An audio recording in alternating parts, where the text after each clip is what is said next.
Welcome back, Benchwarmers, to another fantastic episode where I will not be partaking in the challenge this week. Well, actually this week, but we'll get to that shortly. But before we do all that, welcome to another episode. I am one of your hosts. My name is Eric, the Instigator. Next to me, we got Nico Nick. The Instigator. Hey, and we got Marco, the Interrupter. What? Kind of quiet today. Last time I got my feels because you guys gave me so much shit because I kept on getting things wrong and I was spacing out. And what were we talking about? I don't know if it's interruption or just lost now. There's a reason why I'm called Come Moscas on Come Moscas pretty much means that he clubs. just stands around in pro clubs pretty much. Yeah, pretty much. So yeah. But, if you want to catch us playing pro clubs, we do stream them from time to time. So I guess it's a perfect time to let you know where you can find us, where you can listen to us, all that good stuff. I'm gonna give some of them to Marco. If Marco wants to take them all, you can take them all. If you want to pass and distribute like all they got, you can do that too. Okay. So I'll give it to you, bro. All right, let's start off with YouTube at Benchwarmers FC TV. Nico? IG, Twitter, and Facebook at Benchwarmers FC1. All right. I don't know our Twitch, so even though I stream on it. Twitch at Benchwarmers FC. Is that it? TikTok at Benchwarmers FC1. And email best at benchwarmersfc.com. Got that one. Is that it? Yeah, that's pretty much it. All right, so we knocked it out of the way. So thank you for that. Now, for those of you who are listening, or you can catch actually me doing the challenges and Nico actually the past 2 episodes and suffering. You can watch it on YouTube. But if you're listening to this, I think anybody will be able to enjoy this both visually and auditory. Fuck, Right? you're asking Is the that the wrong word? person. You looked at the Audially? wrong person. I think it's I don't know. I just made up a word, I think. But if I You didn't, can hear it, and it's. I think it's a word. Yeah, maybe. I'm pretty sure it's a word. But You're asking the wrong person. because they drew, Man City, Southampton drew. We are gonna take all 3. Well, actually, 2 recommendations that we got from our poll online. So we are gonna do this. Repeat the challenge again between them 2 next week Because it was a draw. because it was a draw. So going forward, any other draws, we do again. But we're also gonna do the challenge. regardless, And what's this challenge, guys? we are going to do a duet because people love Nick's song last week. What you sing, Nick?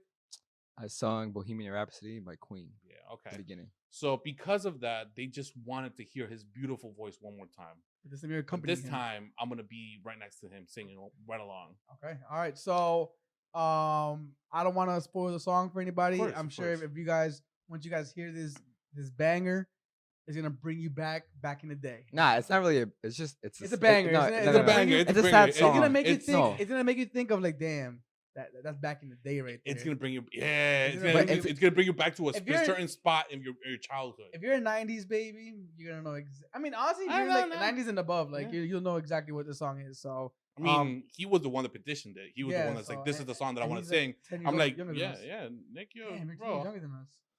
I think Shit. that's a little bit more for me, but Yeah, me too. I'm 29 now. So you're more than 10 years younger than us. Jeez. All right, whatever. Anyway, Just sing and bring me back to my childhood because that's where I want to be now. all right. So, guys, we're take gonna, it away. We're gonna. Well, what's the name of this group, first of all? Money Nick. Eminem. Yeah. MNN. Eminem. M&N. Okay. Marco Okay, Nick. I like that. Instead of Eminem for Messi and Neymar and Mbappe, Yeah. we got M&N. No, Eminem. NMN? MNN. No, M and N. Yeah, Eminem. Do you guys ever heard of the Little Caesars commercial? You know, at the end, he says, is it eat some pizza? It's not. No, it's pizza. Or is it pizza pizza? Or I eat the think pizza? I've always heard it say pizza. I thought it was eat the pizza. What Nick, is it? Nick apparently heard a TikTok about this and knows exactly what the answer is. Because for me, it's always been pizza. I thought it was eat the pizza. Am I wrong or? It's pizza. It is pizza. sounds like Okay. No, but it sounds like eat the pizza. Nah, Like, to it's me, a good. oh, Eat the yeah, pizza. no, I could see. I could definitely hear it. Pizza. But If no, you're it's watching pizza. and you're wondering, if you think it's a pizza, let us know because I'm pretty sure. That's a good it debate. is. I'm pretty sure it is. We're gonna have to ask more people about If you're this. listening, let us know as well. Comment, do all the subscription while they get prepared with their vocals.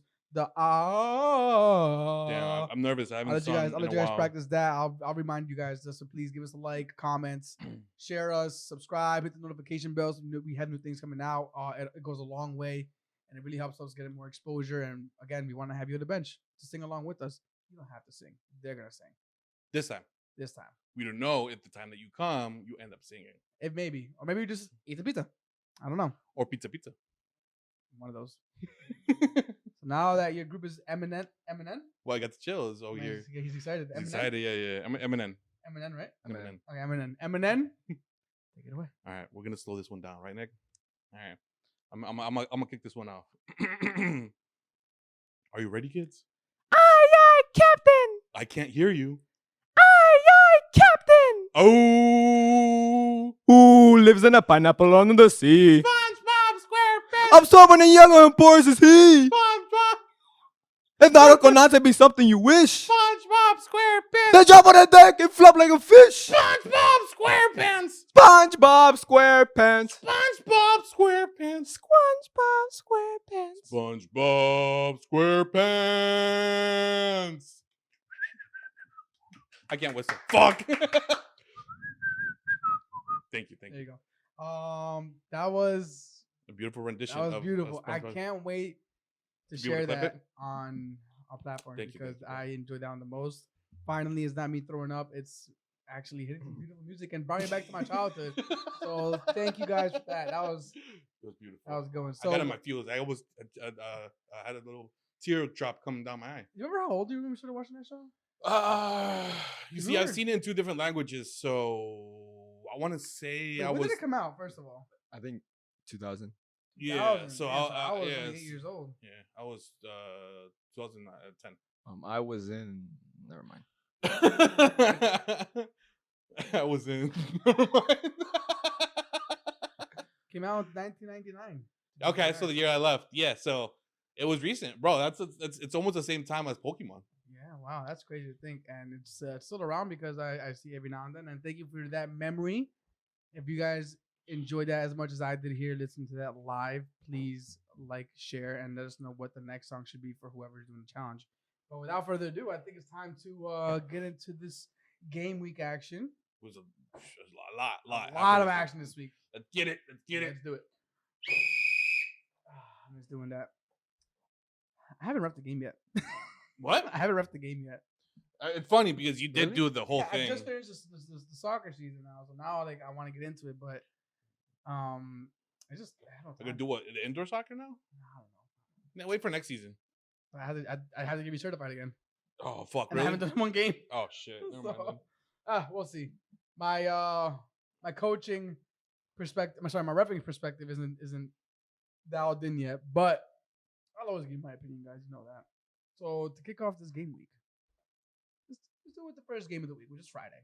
Okay. It was a Newcastle hosting Leeds, a 1-1 draw. Not as Newcastle wanted, but my biggest thing right now with Newcastle is not really the players on the field. Besides St. Maximum is the only player that they really honestly have, Yeah. but the ownership and all the turmoil going on there.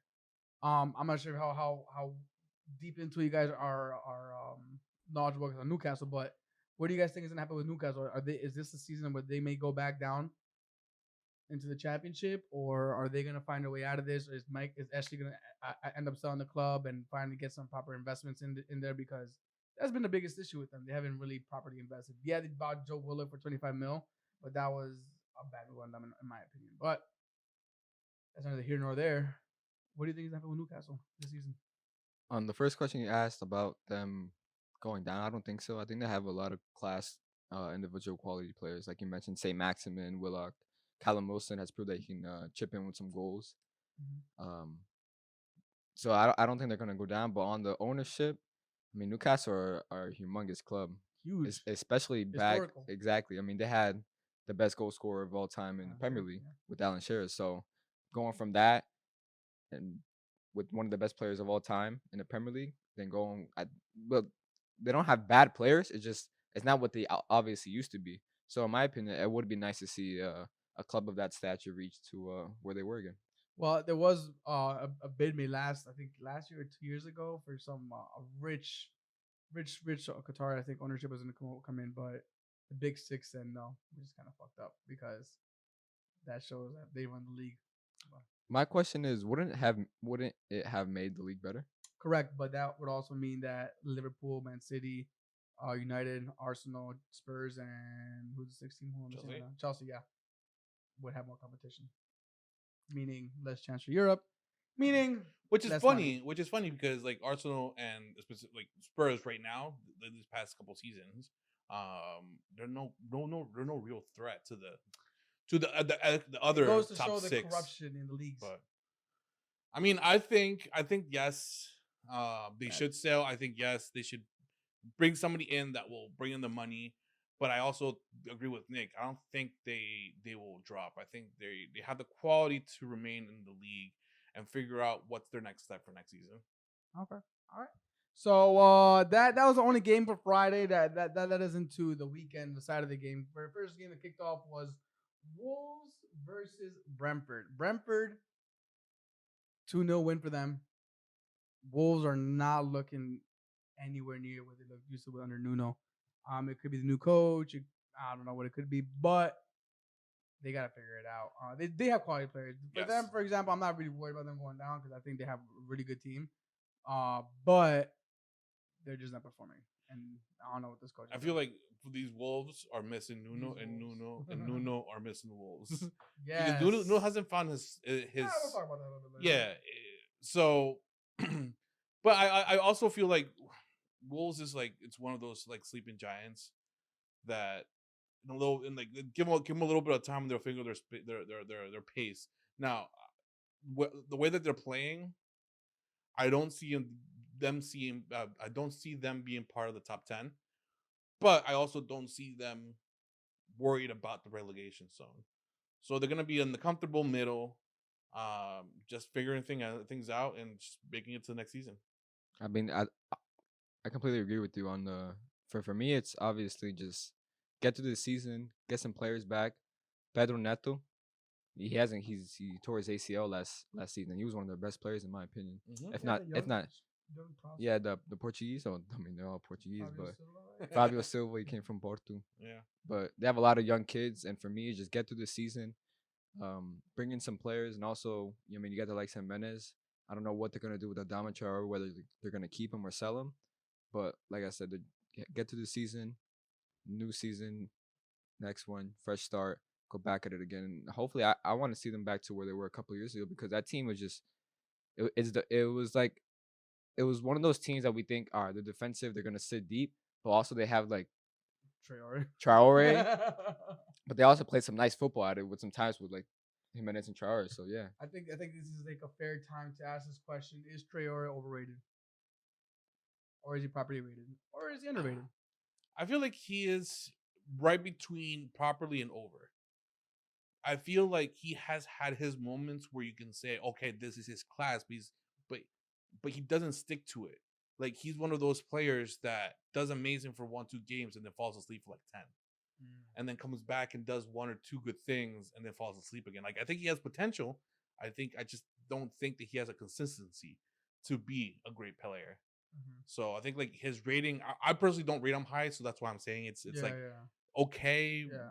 maybe under a little overrated, but would I have him? I'm like personally, like let's say, not Arsenal specifically, but any other squad, I would have him, but he would definitely be like a sub.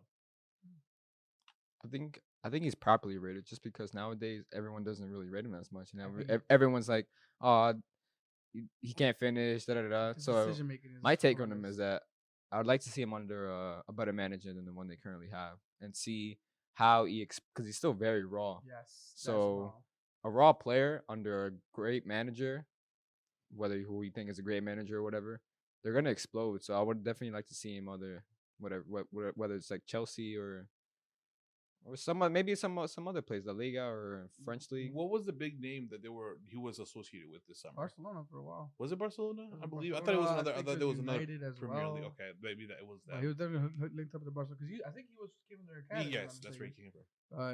Yeah, I mean to your point, I think his name, his stock has gone down tremendously. His decision making to me is the biggest issue, and I don't think you can teach a player decision making. I think that's more internal and instinct. But we'll see what turns out with him. He's obviously even better than I am. So, not speaking of, but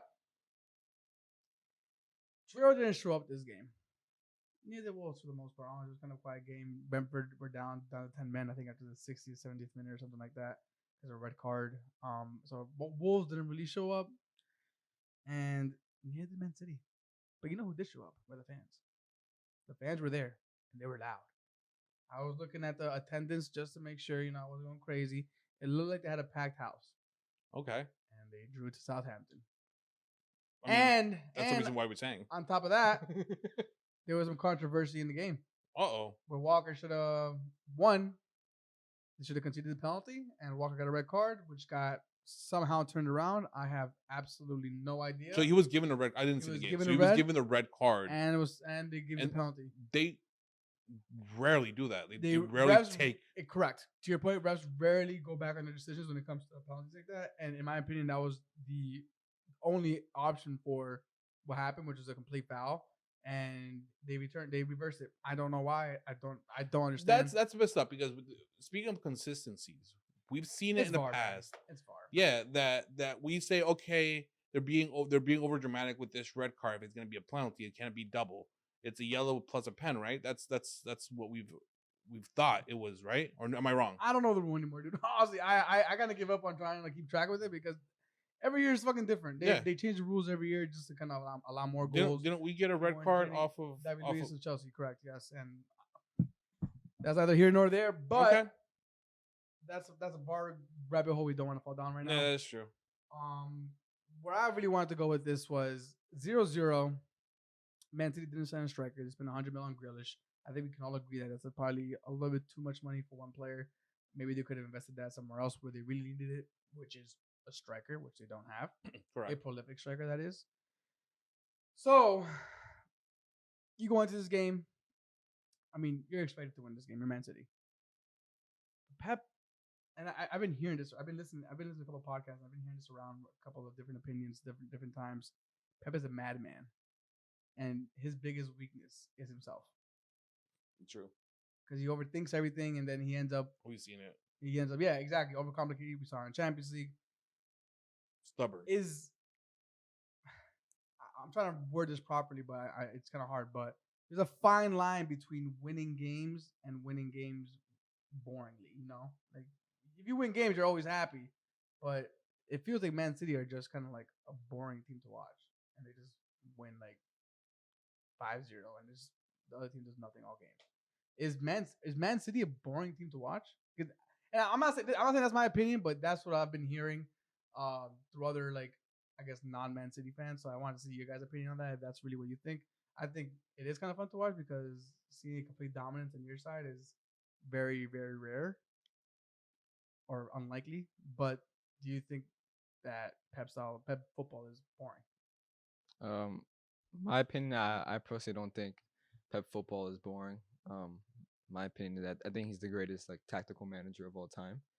And just watching his games, Man City, Bayern, Barcelona, it's something just different. Like we've never seen it with Tiki Taka with Barca. We've never seen it before. Now with Man City, there's certain patterns of play that we don't see in the Premier League from any other team apart from Man City. So me personally, I always enjoy watching them playing. Also certain players I like a lot of Man City's players. I'm sure you guys have seen I like Foden, Oh yeah, Grealish, Cancelo. Do you think Grealish was worth 100 mil? Or is that the English tax? It's probably just English tag, but he's a great player. I think he's one of the best players in the league, and he will explode under Pep. But whether he's worth 100 mil, I don't know. But I don't know. To be honest, I agree. I feel like you guys are so boring. It is. The thing is that the question. All right, so let's go on to the next question then. That's crazy. You guys agree with each other. What's there to say? You're right. Go ahead. You interrupted me now, so you're the All right, go ahead. No, yeah. I forgot what I was thinking about. Probably the same thing he was gonna say. Pretty much. With each other. Pretty much. God, man, I'm trying to just give these guys a little. I know he doesn't like Pep, so I'm trying to give him some feet, some ammunition. But he's like, oh, I agree. Why not? Fuck it. All right, so whatever, man. Anything other Man City game? Southampton game? It was boring. I thought they didn't watch it.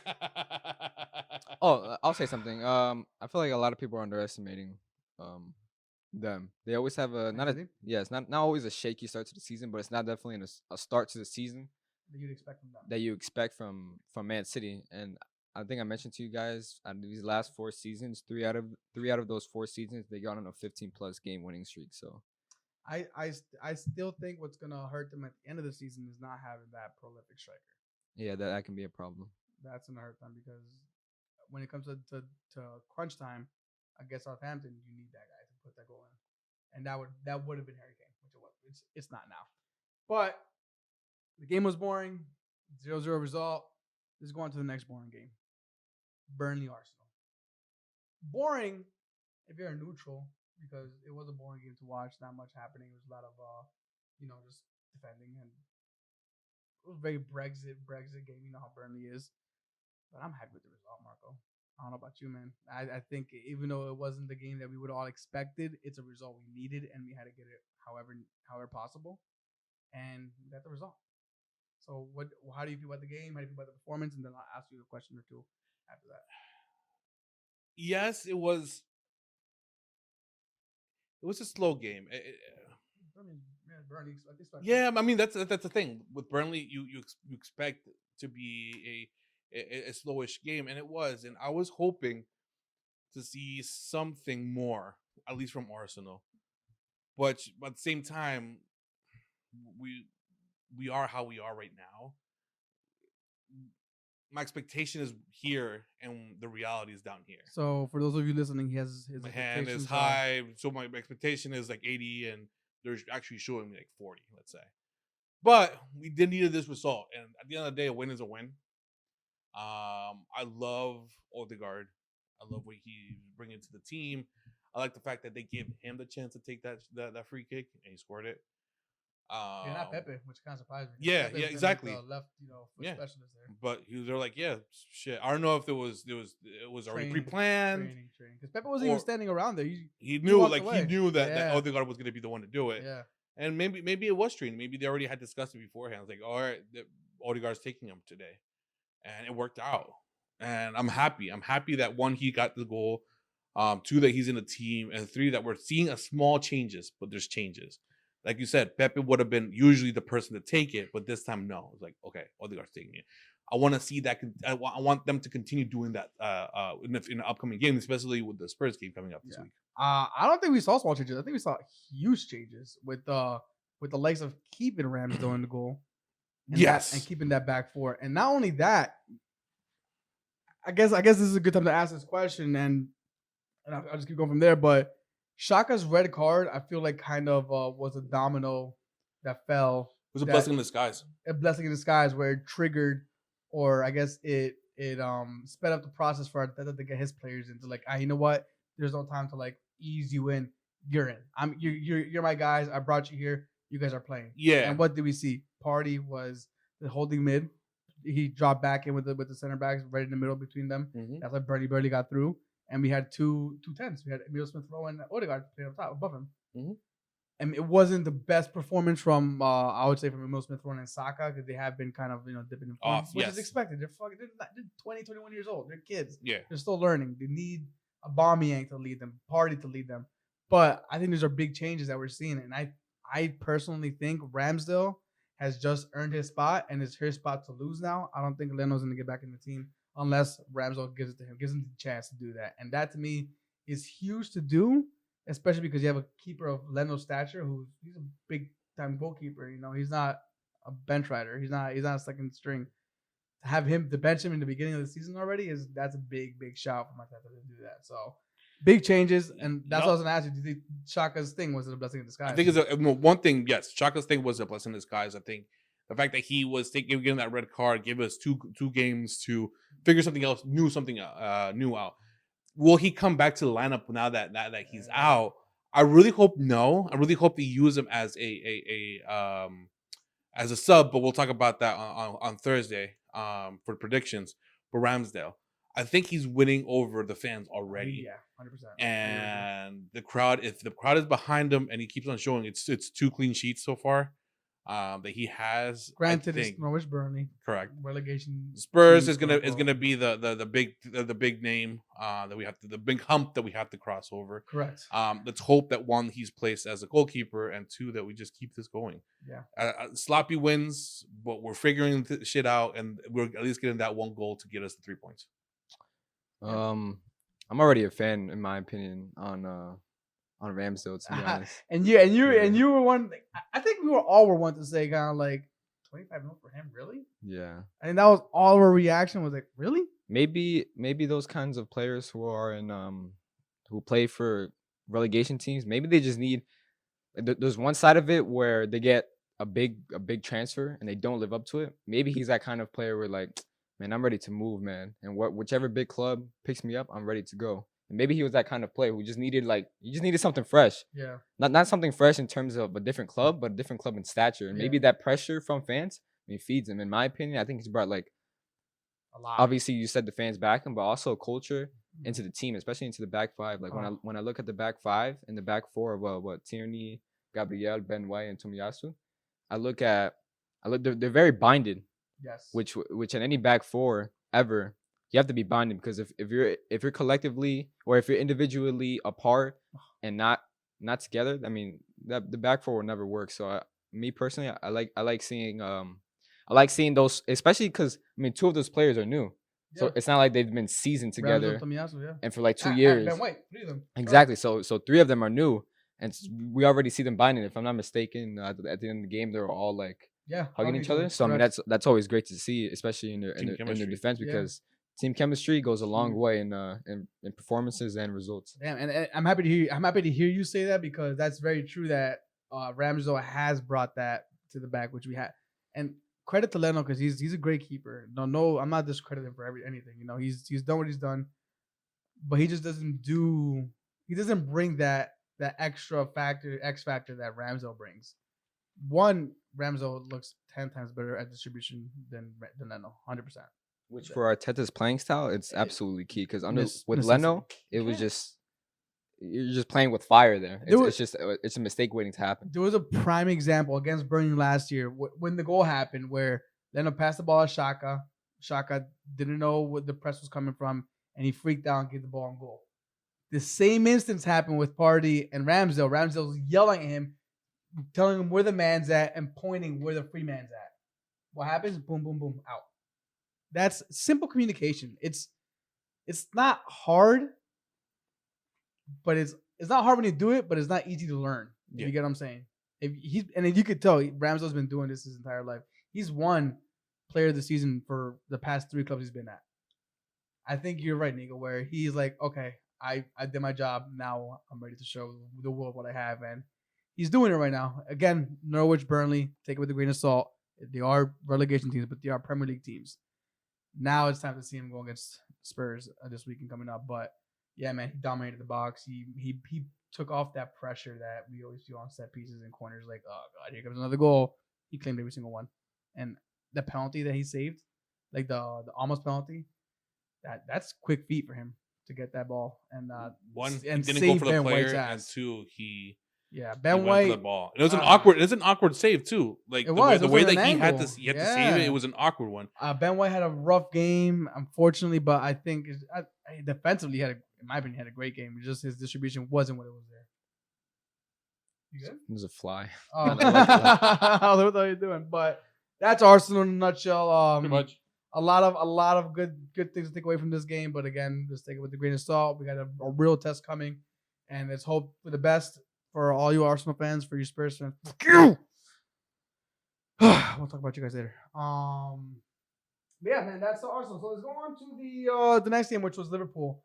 And my question to you, Nick, and you read this before, and you misread it. But what I was trying to say in my notes here was, are we seeing the championship? Sorry, not championship, but the champion Liverpool, the one that won the Champions League, the one that won the Premier League. Are we seeing them kind of come back right now? Because it seems like you guys are just completely just running through teams right now with that 3-0 win against Crystal Palace this weekend. That's a big result. Is Liverpool back to their championship selves? Damn.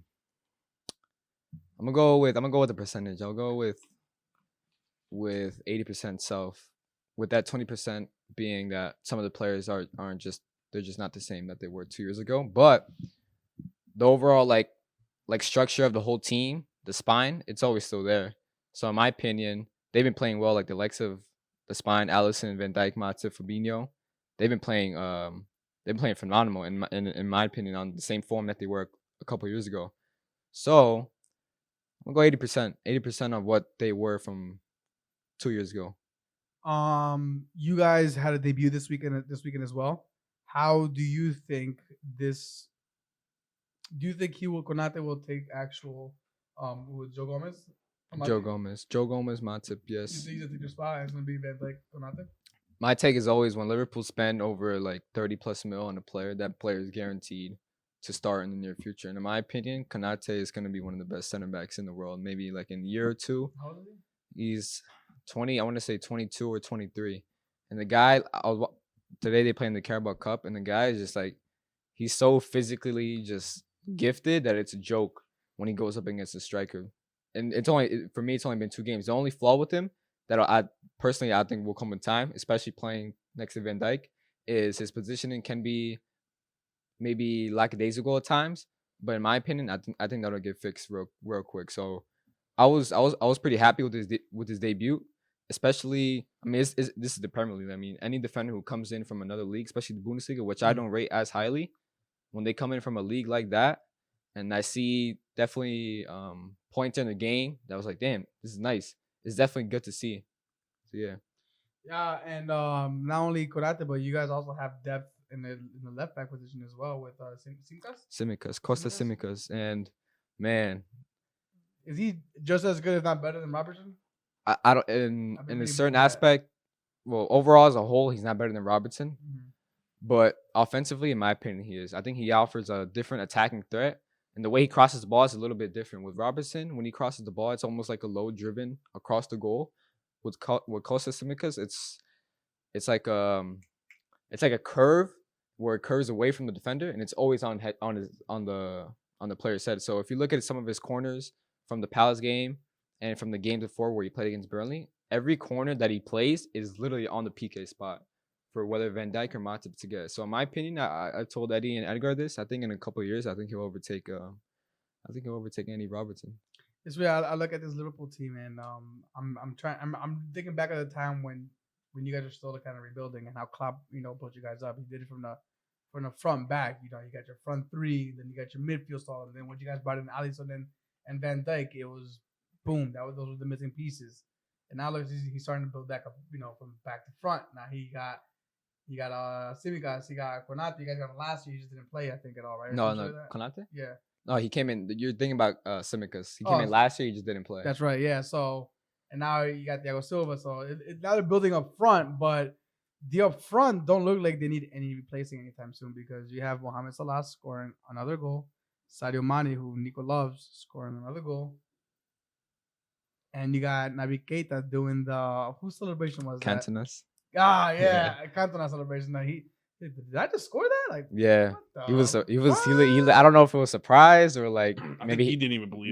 Maybe it didn't count. That was definitely. He's like, he knew what he was doing. He knew what he was doing. That was a clean goal. One of the points I wanted to make on the season as a whole is it's some of the best football I've watched from Liverpool, because when they won a title in 2019, 2020, it was almost like efficient, effective football. Get the result, leave, go to the other game, get the result again, and leave. Now it's the same element with being efficient and effective, but it's also, I feel like Klopp is adding a little more flair into it, where there's just different there's different like patterns and plays that personally I haven't seen in past years. Do you think he's taking a risk now because he already won? He's won the Premier League. He's won Champions League. Now he accomplished his goal, which was to win. He's done that. Now he could take you could do a little extra things that he wouldn't do before, because now he has those chips under him. Do you think that motivates him now? They're like, all right, you know what? Let me try this. I think what motivates him is just seeing other teams win. Obviously, he built his team from the ground up. Yeah. And in my opinion, they're one of the best teams in the world. So obviously he wants to see his team win. But I was going to say on that. Throughout time, you have to adjust. Whether it's 1 year, half a year, you have to always keep adjusting. Whether that's the players, the squad, the overall state of the game, the tactics, you always have to keep adjusting. So yeah, we'll see with Klopp. But I mentioned you guys my hot take, and you mentioned Oh, you yeah. mentioned the front line. Sorry, man, called Mohamed Salah. Maybe Diego may like this, maybe he may not like this, but I think he's been better than Neymar since 2017. Mohamed So Salah? I yes, agree. you agree? I agree. How about you, Marco? It's hard. It's hard. Anything that's against Neymar, I'll agree with. Wow. It's hard. It's hard. It's hard to say. It's hard to say he hasn't been when Neymar. Wait, since 2017, you guys won Champions League when 2019. Yeah. Correct, but 2017 is from when he had 32 goals in the season. Who, Neymar? No, with yeah. Salah. Yeah, I mean, you're comparing. And It's hard for me to say that Neymar has been better than Salah when you see. I mean, who are PSG playing against? The only time I can really compare and contrast them are in Champions League, where PSG have done well, but they haven't gotten the ultimate prize, which is winning the Champions League. Salah has, and he's shown up in Champions League. He wasn't a passenger. He was one of the pilots taking charge and doing what he had to do. Of course. So yeah, has Salah been in better form than of Neymar? I don't know how far back to go. Yeah, recently, but I would still take Neymar. So one of my main reasons is because not only does he obviously have the goals and assists to obliterate Neymar in any category, but after 2017, because obviously Neymar as a whole career-wise, he's clear of Salah, but obviously I say 2017, but the stats, I also see a lot of people mention that Salah doesn't look good on the eye test without goals and assists. I mean, the guy is a complete overall player now, especially these last couple of years. What he does off the ball, what he does with the ball, and moving in terms. I mean, at times, Klopp hasn't doing a winger. I mean, this guy doesn't. Obviously, he's an inside forward. Now I'm gonna bring up stats real quick. Now he's obviously he's an inside forward or whatever, but this guy's not a striker. This guy, when you look at his heat map, this guy's touching the wide touch line. So it's for him to get these goals and assists. It's something ridiculous. And the only thing, in my opinion, Neymar has over Salah is dribbling and his aesthetic ability. So that's the Brazilian way. That's the Brazilian way. On honesty, Diego will not disagree with you on the Neymar thing. He hates Neymar. He hates Neymar too. Yeah. But the fact that you're putting against a Liverpool player maybe will cause him to double think this. But no, he'll agree with you. Yeah, I think what Neymar has for us a lot is the aesthetic, like you said. It's that the jogo bonito. Yeah. That pleasing, you won't expect it. It's just pleasing to the eye. It's just nice to watch. You don't expect it. He does a couple dribbles and you're like, but Salah won't do that. Exactly. But he's just so effective, and he's not bad on the eye. He's very good on the eye, and you'll see him link up play. So if you're giving me a league season, I'm choosing Salah, and if you're giving me a one-off game, I'm choosing Salah. Since 2017, the guy has been clear of that. A one-off game, I'm choosing Neymar. You're choosing Neymar? I'm choosing Neymar because Neymar has that flair. Look, Edgar would say this. I think even Eddie would say this. That maybe not this season, but the seasons prior, Salah needed 5 shots to get 1 goal. Yeah, they always said it. I don't think Neymar needs 5 shots to get 1 goal. And that you don't think so? I'm trying to put up the XG right now, which I'm having an issue right now. So that's the only reason I'm trying to buy some time. But for those XG is expected goals per player, so or per team, whatever. But I'm trying to find what's it called? Here we go. So XG for, and I'm looking at Salah. So let's pick a season, right? Let's pick a season. Give me a season, except for I guess this past season. 2018. What you want to do? 2017, 2018? Is that what we're talking about? Well, I mean, he'll obliterate him in. All right, 18, 19. So 18, 19. So that was considered Mohamed Salah XG per 90, meaning how many goals he's expected to score per 90, was 0.68, which isn't very high actually. But that's like half a goal he's expected to score every game, so it's not bad. But let's see what Neymar says. All right, now I'm curious. Now I could be eating humble pie right now. I could very well be eating it. So we're about to find out. We said 18, 19, right? Yeah. That's the percentage. Is that expected? Is that given? Goals. Yeah, but is that based off of? Opportunities. Is that based off every game of the league, or how many games he played? Games he played. I mean, okay. You can't count games he hasn't played. Okay. It's based off. Let's say me versus you, right? My XG versus your XG is based off every opportunity that you get throughout that season, not the team that you get. Now, see, now I'm on Diego's side. Isn't that to blame on Neymar? Because I mean, Salah's availability is ridiculous. XG. Well, Neymar's XG is higher. What is it? 0.74. 0.74. on Now, if you Neymar. want to look at XG build up per 90, meaning how many goals are expected because they're a part of the build up, let's look at Neymar because it's a team sport, it's not an individual sport. So let's look at the build up. 0.41 for Neymar, for Salah. And if you don't like stats, people, I'm sorry, but this is kind of I mean, like no, stats are good. Like they always say, numbers don't lie. numbers don't lie. Problem is you have to also keep in 0.22. consideration the leagues that they're facing. Correct. So But Neymar can technically score 5-6 goals in Yeah. one game versus Salah because of his opponent might not be able to do that. Also, 100%. Neymar can play, let's say, 15 games and the rest he's injured. So that reduces the amount of time that he's being the stats are looking at. So his percentage of goal could be higher versus Salah playing the whole season and scoring maybe the same amount of goals, but because it was Yeah, a whole I know, season, yeah. yeah. So then stats are pointless. Up to an extent, depending. That's what you just said. Yeah, pretty much. I mean, it depends again, what kind of stats, to be honest. Yeah, Well, I mean, what other stats are there? it's There's no hard. other- It's I'm- hard if to you're see talking it about that way. expected goals, that to me isn't a stat that is based off of like, oh, because he's there, he's not there, oh, because of the competition. No, it's based off the expected opportunity that he puts the ball behind the net because he has an opportunity on goal. Yeah. That to me is probably the clearest stat there Yeah. is.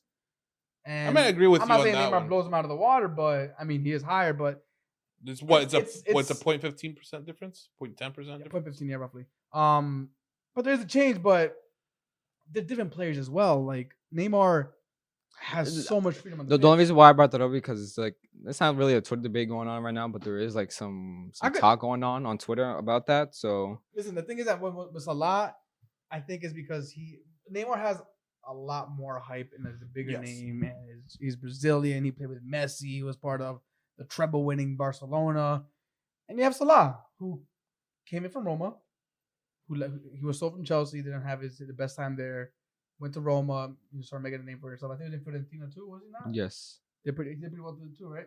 And then he went to Liverpool, and in the beginning, he was getting a lot of stick from a lot of fans, And again, I know this specifically because we were there witnessing it. He misses 10 shots and he'll get one goal, or he's so selfish. We saw him and Mane fighting on the pitch a couple times. So, in my opinion, they're different players. Who's my one-off player? I mean, I'm always gonna take Neymar, bro. Salah has been better recently, correct? I could maybe play it on form, on tactics, or whatever. I don't know, but Salah has been better than Neymar recently. But I'm definitely picking Neymar over Salah. it's fair. But yeah, credit to Salah. He's fucking phenomenal. I mean, 100 goals already last week, right? Yeah, That's fucking ridiculous, bro. So good for him. I like that hot take. That was good. Now, we had our pick of the week being Aston Villa, Everton. Great game. Great pick. Good job, benchwarmers. Did you watch the game? Check. No. Okay, so did you watch the game? no, So I guess it was my pick of the week because I actually watched the game and it was pretty fun to watch. Cash got his first goal for Aston Villa. that was a nice goal. It was a nice goal. Lefty into the top corner. He seems to be a player that has a lot of potential to offer. Again, he's very raw. He's gonna play for Poland as well. Yeah, he's gonna use his call up on for Poland. I saw that, so good for them. Again, no Buendia playing here, which is still kind of like he was their big marquee signing, and he hasn't really. I don't know if he's played yet. He has. He has, right? He has. Okay. He just hasn't. Done anything. It's a so- different like level. different He league. got like a ridiculous amount of GA in the championship. So obviously that step up from the championship is Premier League Yeah. is a different level. So now we're gonna see if he can step it up to the plate. But Aston Villa won this game 3-0. Everton's back in the 3, got completely dismantled, and yeah, that was it. They got sent back home with 0 points. But the next game, man, this one was just a roller coaster of emotions because I was happy, then I was upset, and then I was in shock, and then I was happy. Then I don't know, man. But West Ham lose to United 2-1. Ronaldo scores again. Great goal. Great goal, man. Well, I'm not happened. not trolling. It's just I mean it was great. It was a good goal. I mean he got into the position. Yeah, Did you that's guys what he hear does. it, He's a- or was it me that heard heard the commentators? One of them say, "Oh well, Ronaldo is looking for his penalty." Was it only me? 'Cause I heard didn't hear it, that. I didn't hear bro. that. Oh, fuck. I started laughing because I'm like, did he just say Penaldo? Because if he did, he's gonna get shitted Well, on. But apparently nobody heard it. He was so. crying for one in the game, which I think was a little soft, but of course, he's trying to. He cried for 3 of them. I think the last one was Yeah. the closest one to the penalty was the last one he got hit by. Dives so much, right? I love Ronaldo, He does. man. Messi doesn't dive as much. But what's I will not answer that question. excuse me. Oh. But yes, Ronaldo scores again. This guy has turned from a winger into Striker. Are we considering him a striker yet, Nico? Because I know you refuse to put him in that category right now. As of now, yes, because I mean it's just simple. He's just playing down the middle. So where would you rate him amongst the strikers in the world? Because you didn't put that in your video. Yeah, you're right. Okay. So I see where you're going in the with Bedroomers TikTok video, by the way, Nico has been phenomenal on that. Make sure you guys participate in his questions because they are on point. But one of the recent ones he put up, he put top 5 strikers. And I know as Ronaldo wasn't on there, but he is a striker. Maybe he wasn't one in the past. Maybe we haven't always known him to be a striker, but now he's a dead-on striker for Manchester United, and he is scoring goals. Where do you guys rate him amongst the best? I'd probably put him top 3 or top 4. Okay. If you top 3 goal scorers. Strikers to me, it's a little more complicated. But that's what a striker is, goal scorer, bro. I mean, no, because it's different now, though. Yeah, I think it's top. Okay, all right. So it would be top. Fuck no, because I mean, the forwards all also score left wing, back, right wing. They're not strikers or wingers, so that's why I'm like, to me, it's not cookie cutter. No, I'll put in top 5. No, top 10 definitely. Top 10. Mark, Diego, it could be number 6, this, bro. Number 7, number 7. And number United 7 fan out there listening to this, please let us know what you would rate Ronaldo amongst. I'm sure what you're already. Nah, he's one of the best ones, bro. He has this. He has the records to prove it. Well, as a winger, that's the problem. The striker thing is the past 2 years. He's newer, exactly. So like, it's really hard to pinpoint when do you start quoting him as a striker, and from there on out. I'm comparing it now this season. We're looking at season, compare him to Ronaldo, Lukaku, Haaland. Like, he doesn't have the amount of goals that they have. So he has more than Lukaku. Huh? He has more than Lukaku. Oh well, sorry. Okay, you're right. So I would put him and Lukaku as 5 then. I agree. Because Benzema has more goals, Haaland has more goals, but different leagues though. But still, You're goals. talking about Bundesliga. You're talking about Liga 1. But Haaland and Chill, La Lewandowski, Liga, the best league of the world. Haaland and Lewandowski, they have the European record, so I don't really count Bundesliga tax to them. So Bundesliga tax. But hey, look, I'm just throwing the fact that Marco threw in my face right back at you. I You agree. know what I'm saying though? Like, but Ronaldo, I mean, Works both ways. it works both ways. But no, Ronaldo, I mean, I'm really curious to see how he compares to Lukaku this season. We saw it in Juventus and how he did. He scored more goals than Lukaku. Yeah. Will you do it this year again? I think so. And I have Lukaku as a Golden Boot winner. So if he has more than Lukaku, Sorry, Diego. You know what I'm talking about. If he has more than Lukaku, then I'm fucking sharing bricks. But I did have another question for you guys here. Oh yes. Aside from Ronaldo getting the expected goal as always, there was a penalty, and Mark Noble decided. Well, I don't know if he decided to come on, but he got subbed on to take the penalty. I know you guys might not know this answer, but maybe by the one-off chance that you guys personally spoke to him. But do you guys know if Moise saw the Euro final? I don't think he did, man. Oh, because he is an idiot, complete fucking moron. That's so upset. That's such a rookie mistake. Like you don't sub on a player who hasn't even kicked the ball yet. I get it; he has a great record, but did you not just watch the Euro final? Did you? It just happened, and he's English, and you do the exact. And he's old, and you do the exact same thing. He did last season. I get it. He's a professional. He's a veteran. He's the captain of the club. He's been there forever since the dinosaur age because he's old. But dude, fucked up because he's my age. Is he? No, I don't know. He has to be in his 30s. So yeah.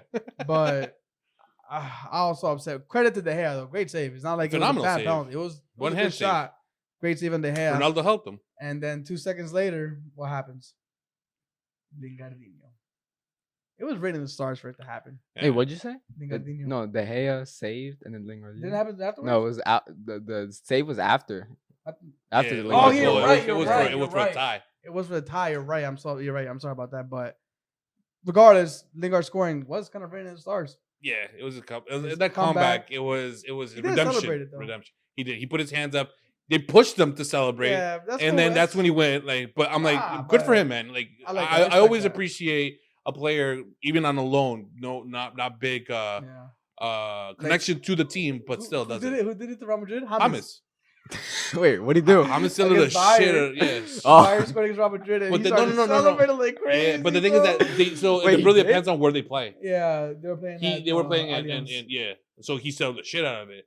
And Wait, then when he came when back, James was playing for Bayern, yeah. how sick were you? I don't care for James, so I don't. But then he went and scored a goal and Santiago Bernabeu, and that's when you went like This this. is completely off topic. Why don't you like James? He hates Because him, I think he's overrated. 6 out of 10, bro. He said it. He said it. And, I mean, I wasn't wrong. He said it. All right, cool. No, but that was bro. The hair for the shit that we've given him in the past, because we all thought that he was going down in quality. At least this save, definitely saved him. I think Diego, and I'm probably misquoting his stat right now, but I think this is the first save De Gea has as for a penalty since 2017. I think it's 15 or 16. So Somewhere on that. One or 15. One or 15 to 16. I'm positive. not great looking for him, but he got the save, got the 3 points, which is massive, and Lingard got And- his goal. Marco, you mentioned Lingard on his redemption. I mean, it's the both of them, De Gea and Yeah. Lingard. I mean, we've seen Lingard have been not bashed, but obviously The Champions League. we troll him. Obviously, yeah, the champions, but we troll him before his move to West Ham. And also, De Gea's have had a recent rough time The with past 2 seasons. have been exactly really rough for him. with United and obviously with Henderson coming in. So it's nice to see those kind of players where they have a lot of pressure on them. And they step up when their team needs them, and that's a high pressure game. And in last moments as well. I mean, Lingard scored in the 88th, De Gea saved in the last minute. Yeah, I mean they're finding their spot. No, they're not finding the spot. Lingard is finding his spot back into the team, and De Gea is finding his mojo back. He's getting his mojo back, and which is good. Nico, and you hit the nail on the head, man, because we talk a lot of shit about And Lingard. and I those- gave him a lot of shit. Well, I mean, I think everybody gave him shit. except for Those Diego. two You can are see him stepping it up. those two are confidence players as well. I mean, they thrive out confidence, and when their Much. confidence is low, they'll play poor. But when their confidence is sky high, we've seen them perform at the highest level. And that's why I asked Diego, like, how do you think Lingard's gonna perform after the Champions League incident? Because that was Champions League to fucking young boys. Like, Yeah, that's exactly. big. And he said he supported him. He thinks he's gonna bounce right back, and He did. lo and behold, he bounced right back. Confidence player, had the fans behind him, had the team behind him, and he stepped up big time. So he did got the 3 points, walked away. Well, now the title race is obviously still on, but there's an unexpected 4th place team right now. I don't know if you guys have seen the table. Is it Brighton? It is Brighton, Of who Albion? beat Leicester 2-1. I didn't watch this game. I think it was the same time as the West Ham, if I'm not mistaken. The Chelsea and Tottenham game. Oh, was it? I- Same time? It was the same time as one of those two One of games, those but I games, was yeah. watching those games, obviously. Obviously. No, obviously, but obviously. No, it was during the I West mean, Ham it was game. the Arsenal game, but yeah. It was on the West Ham game. Brighton beating Leicester. Are Brighton the dark horse of this title race, or is just the beginning of the season and just 5 games in? Man, they're winning the league, bro. So bet money now, everybody. Bet money now. For real. Nah, One but in- one for in a real, million. Man, they play some nice football, man. And I mean, Graham Potter, I mean, he's a phenomenal coach. What do you rate Bissouma amongst? He's defensive midfield, so let's say amongst the defensive midfielders of the league, because he said he's the best. Hmm? He said he's the best. You say he's the best? Yeah. Well, he's definitely. I think he's amongst the best. He definitely has. I like to compare him to Ndidi because I think they both Yes. play in Similar. similar Yeah. styles. But I would actually probably pinch it over Ndidi just because I think Bissouma can actually play with the ball and pass. and pass. And Ndidi, he's dreadful on the ball. Yeah. So I think Bissouma would also fit the likes of United, Chelsea, Liverpool, Man City, Arsenal, Tottenham. I think he'd fit them better than other DMs like Ndidi. So in terms of maybe top 5, top 5. So we'll see if he gets his big transfer next window. He was linked a lot this past window. Didn't get the move. I think it was a good move for him to kind of show himself up another season, and we'll see what happens this one to come because I think he is going to be on his way out. Do you have any thoughts on the game, or you good? Good. No. Now let's go to the game of the week. Spurs hosting Chelsea. By the way, didn't you and I say 3-0? I think you said 3. I think I said 3-1 or something like that. No, you said 4-0. I said 4-0. I said 2-0. I don't know what you I said. think though. you might have 3-0. Well, We all had clean sheets. Marcus taking credit, assuming he said it. just in case. You know what they say when you assume, right? Yeah. But no, seriously, man. Watching this game, I had the pleasure of watching it with 2 Chelsea fans, Fernando and Josh. If you guys are listening to this, I hate you for never showing up. But I did have the pleasure of watching this game with them at Derby Road. Shout out to Derby Road. And this was a complete dominance, man. It was like watching Arsenal play against Man City. Except it wasn't 5-0. It was 3-0. But this Chelsea, man, you cannot break them down. And they just run. And then they throw in Kante as a sub. Oh, And he scores. Just- and he scores. Mind you, Kante and the 2 center backs scored. Those were the goal scorers for that game. All around team. Team. It's just complete dominance, like you mentioned. And I'm not trying to like bash on Liverpool's performances, because obviously they've gotten a lot of clean sheets. But the difference I think between Liverpool's clean sheets and Chelsea's clean sheets, now that we're on the topic of Chelsea, is that Chelsea's clean sheets is like they give no space for the opposition. Not There's one just- shot. I don't think they had a clear shot.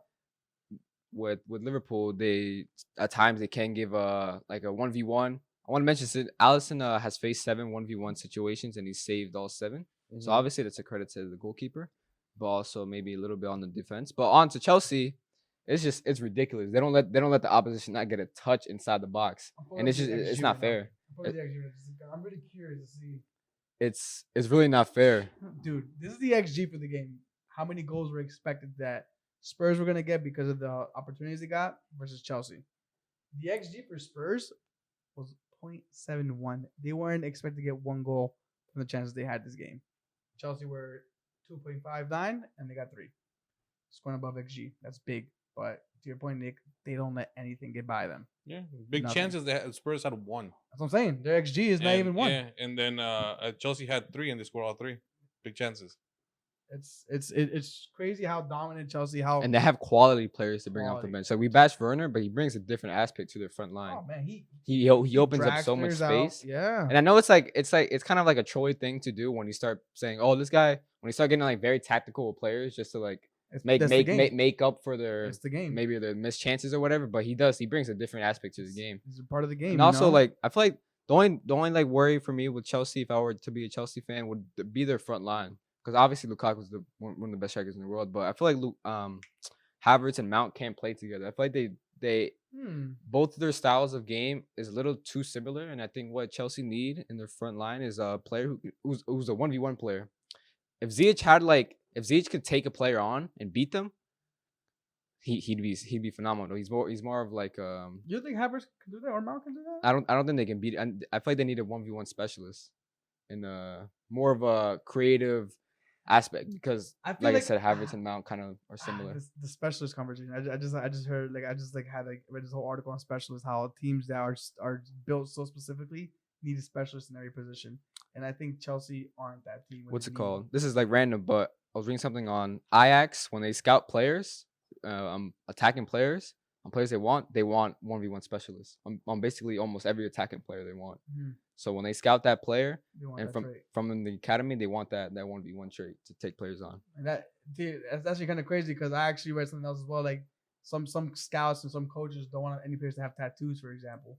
Like it's a cultural thing, and at the same time it's a tactical thing. So maybe Chelsea are missing that. If there are any Chelsea fans out there who are listening or watching, let us know what you guys think about that. Are Havertz and Mounts one-on-one specialists? Are they not? Are you missing that? If you're not, who is that player? Curious to know. Curious to find out. But on the other end of that, looking at Spurs, if you're a Spurs fan, I'm worried. hindsight's always 2020. But should Kane have gotten sold and you start using that money to do what Liverpool did? Not saying that Levy's ever going to do that because he's a horrible owner as well. But at least the opportunity for the club to do that, would it have been the right move for Spurs to sell Kane this past window for the 100 mil that they had on the table? Man, I'm selling Kane for 150 mil. I'm getting a fresh start, and in my opinion, I think they probably could have won the league a couple of years back with that. I mean, they had Prime Dele Alli, Son, Kane, Alderweireld, Vertonghen. In my opinion, now fresh start, get a couple fresh new faces in, and just starting like not obviously a rebuild, but just like a new culture inside the squad, and still something into the fans with. I mean, there is belief. Yeah. Right now, Kane's head is not playing for Tottenham. It's just maybe it's not playing for Man City, but it's somewhere where he's not supposed to be. So obviously that's gonna be a detriment to the team. So yeah, I would sell Kane for that 150 mil over the summer. That's all I have for the games, but I kind of want to ask you guys a couple questions to end off the episode if it's cool. And I think this is gonna shine a good light on to who has, I guess, the best all around team. So I'm gonna ask you very simple. Don't start splitting hairs. Who has, in the Premier League, of course, the best attack? Man United. Liverpool. Best midfield? Chelsea. Man City. Best defense? Chelsea. Yeah. Best goalie? Liverpool. That's always up for debate, honestly, because goalie is really. I mean, you have Alisson, Ederson, and Mendy. I'd say. I think those are top three. For attack, I'm like split between yeah, Alisson. I'll take Liverpool Alisson. and Man United. So I'll give my top three. I had United best attack, Chelsea. What would you have? I'm sorry. And goalkeeper, sorry. I would have Mendy. Honestly. Okay. If it wasn't United up top, where would you rank Chelsea amongst the top teams? If what? In attack, where would you rate Chelsea amongst the top teams in attack? Probably fourth. In terms of like actual like on field, because their depth in attack is ridiculous. So like attack and threat, like okay. But like you mentioned, attack and threat on the field. So I'd probably have them fourth. Okay. We had them in two categories. I think you had them in one and a half categories, maybe. I had them in defense.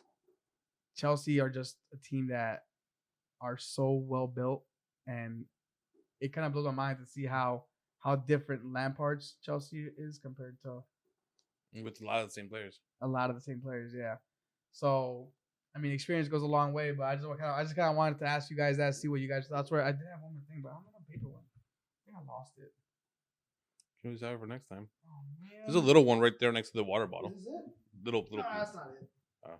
I don't want a paper one, guys. Maybe under the computer? No, it's not. Oh. I think I threw it over there. Okay. It was another question I had, but maybe it wasn't a good question. Next time. If I didn't remember it, I guess. So with that being said, that wraps up today's episode. Thank you for listening. Thank you for watching. We appreciate you guys as always.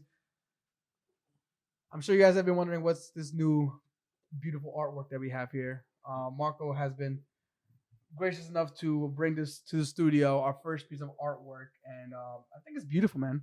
Yeah. Shout out to Rich Crafts. They're the ones that made it, and I sent them a small idea of what I wanted, and they did a phenomenal job. This is all made off of wood, so yeah, it's I love it. It's definitely I don't think it's gonna sit there. It's gonna sit there for now, but it's not gonna be its final home. We just have to figure out where to place it, or maybe hang it from here and leave it right in the middle. Put lights behind it. I don't know. We'll figure something out. As always, that wraps up today's episode. Thank you for listening. Thank you for watching. Don't forget to subscribe. All that good stuff. Alerts. Message us when you want to join the bench. What's your thoughts? What did you do for next week's challenge? I'm probably next after that anyway. Who cares? We are the bench owners, the bench with the voice. For the bench, there's always one. Peace, everybody.